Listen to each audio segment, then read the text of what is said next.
नमस्कार दोस्तों। आज का हमारा शब्द रूप है ईकारांत स्त्रीलिंग शब्द रूप। दोस्तों,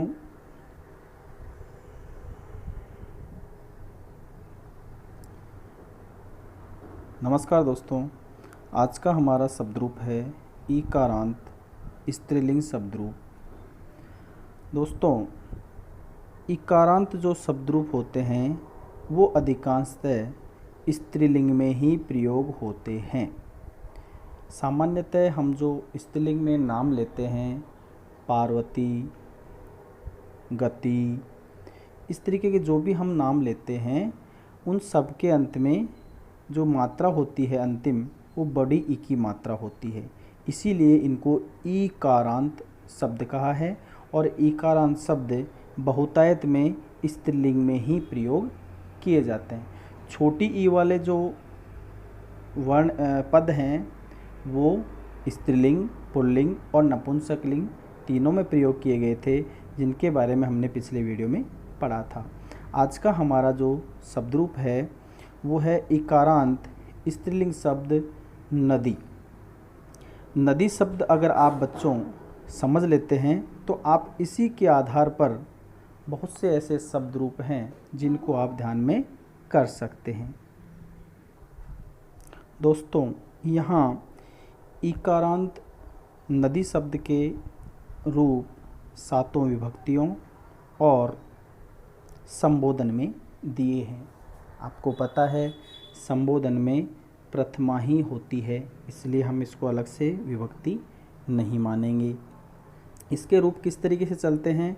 नदी, एक बात ध्यान रखें, नदी शब्द के जो रूप हैं उसमें सभी शब्दों में जो रूप बनेंगे, सभी में द के जो मात्रा है वो बड़ी ई की ही रहने वाली है। ये विशेष रूप से आप यहाँ पहले से ध्यान रखें। दूसरी बात, जो यहाँ ये पद जो बने हुए हैं इनके अंदर द आधा और ये इसके अंदर बाद में मात्राएं लगी हुई है। ये इस तरीके से दोनों से मिलकर के ध्य बना है, जो कि एक संयुक्त वर्ण है। ये बात भी आप ध्यान रखें, क्योंकि इसी के आधार पर जब आप दूसरे ईकारांत पदों को बनाएंगे तब आपको ये बात ध्यान रखनी होगी। नदी शब्द के रूप देखो, नदी, नद्यौ, नद्यः, प्रथमा, नदीम, नद्यौ, नदीः, द्वितीया, नद्या, नदीभ्याम, नदीभिः, तृतीया, नद्यै, नदीभ्याम, नदीभ्यः, चतुर्थी, नद्याः, नदीभ्याम, नदीभ्यः, पंचमी, नद्यः, नद्यो, नदीनां, षष्ठी, नद्यां, नद्यो, नदीषु, सप्तमी। और उसके बाद संबोधन का पहला जो रूप है ये बदलेगा, और उसके अलावा यहाँ दोनों जो रूप हैं वो प्रथमा के द्विवचन और बहुवचन की तरह ही रहने हैं। यहाँ जो मात्रा है संबोधन में वो छोटी हो जाएगी। तो ये था नदी शब्द का रूप। अब इसमें समानताएं कहाँ कहाँ हैं? इसके प्रथमा और द्वितीया का द्विवचन समान है, तृतीया से पंचमी तक समान है, और षष्ठी और सप्तमी का समान है।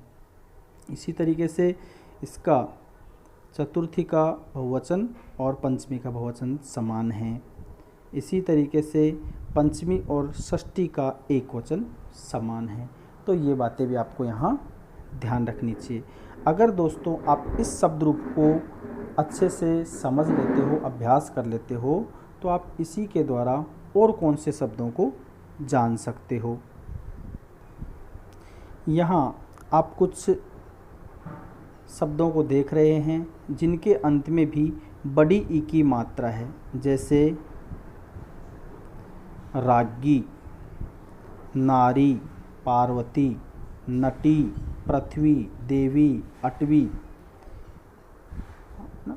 कुंती, गौरी, कुमारी, सखी, पुत्री, रजनी, महिषी, मही, मृगी, वापी, दासी, श्रीमती।